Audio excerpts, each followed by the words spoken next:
जय महाराष्ट्र मित्रांनो, स्वागत आहे आपलं KR मराठी अकॅडमी या यूट्यूब चॅनलवरती। मित्रांनो, आज आहे 26 सप्टेंबर 2025। आजच्या दिवशीचे जे काही करंट अफेअरचे टॉप प्रश्न बनत असतील ते आपण या व्हिडिओमध्ये पाहणार आहोत। त्याआधी आपण काल विचारलेल्या प्रश्नाचं उत्तर पाहू। कालचा प्रश्न होता 2025 मध्ये खालीलपैकी कोणत्या भारतीय क्रिकेटपटूने टेस्ट क्रिकेटमधून निवृत्तीची घोषणा केली? तर याचं योग्य उत्तर आहे विराट कोहली, ऑप्शन ए। आजच्या व्हिडिओमध्ये टोटल 5 प्रश्न असणार आहेत। प्रत्येक प्रश्न हा अत्यंत महत्त्वाचा असणार आहे, त्यामुळे व्हिडिओ शेवटपर्यंत प्रामाणिकपणे पाहण्याचा प्रयत्न करा। पहिला प्रश्न आहे, 30 जुलै 2025 रोजी भारत युनायटेड स्टेट्सच्या संयुक्त युतीने खालीलपैकी कोणता अंतराळ उपग्रह आकाशात लॉन्च केला? याचं योग्य उत्तर आहे ऑप्शन सी, निसार। निसार या अंतराळ उपग्रह अवकाशात लॉन्च केला भारत आणि युनायटेड स्टेट्सच्या संयुक्त युतीने। उद्देश आहे पृथ्वीवरील पर्यावरणीय बदलांचे आणि नैसर्गिक आपत्तीचे सूक्ष्म निरीक्षण करणे। दुसरा पॉइंट आहे, ही इस्रो आणि नासा यांच्यामधील पहिली संयुक्त पृथ्वी निरीक्षक मोहीम आहे आणि या उपग्रहाचे प्रक्षेपण श्रीहरिकोटा येथील सतीश धवन अंतराळ केंद्रातून GSLV F-16 रॉकेटद्वारे करण्यात आले होते। मित्रांनो, या प्रश्नाला स्टार मार्क करून घ्या, हा प्रश्न खूप महत्त्वाचा असणार आहे। प्रश्न दुसरा, 2025 मध्ये महिला चेस वर्ल्ड कपच्या विजेतेपदाचा गौरव भारताच्या कोणत्या महिला खेळाडूने पटकावला? त्याचे योग्य उत्तर असणार आहे ऑप्शन डी, दिव्या देशमुख।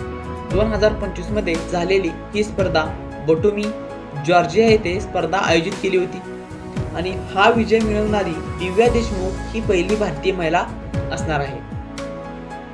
तिसरा प्रश्न बघा, 28 एप्रिल 2025 रोजी भारताने फ्रान्स बरोबर केलेल्या संरक्षण करारात किती राफेल लढाऊ विमान खरेदी करण्याचे निश्चित केले गेले?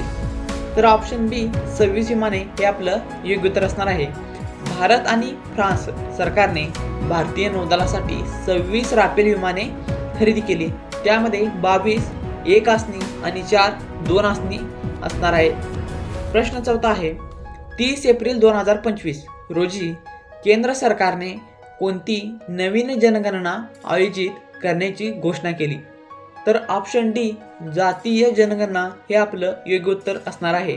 30 एप्रिल 2025 रोजी केंद्र सरकारने जातीय जनगणना करण्याची घोषणा केली गेली आहे। आणि शेवटचा प्रश्न आहे, स्पेस टेक्स मोहीम अंतर्गत भारताने खालीलपैकी कोणती प्रगती यशस्वीरित्या साध्य केली?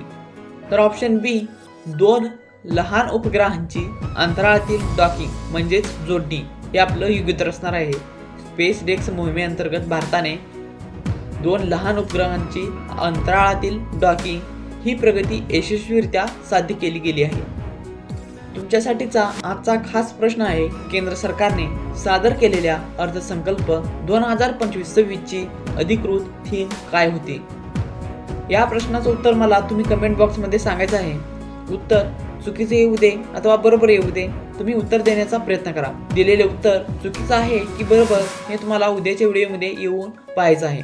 जर व्हिडिओ आवडला असेल तर व्हिडिओला लाईक करा, चॅनेलला सबस्क्राईब करून घ्या आणि मित्रांबरोबर व्हिडिओ शेअर करा, जेणेकरून अशाच प्रकारचे व्हिडिओ मी तुमच्यासाठी घेऊन येत जाईन। धन्यवाद।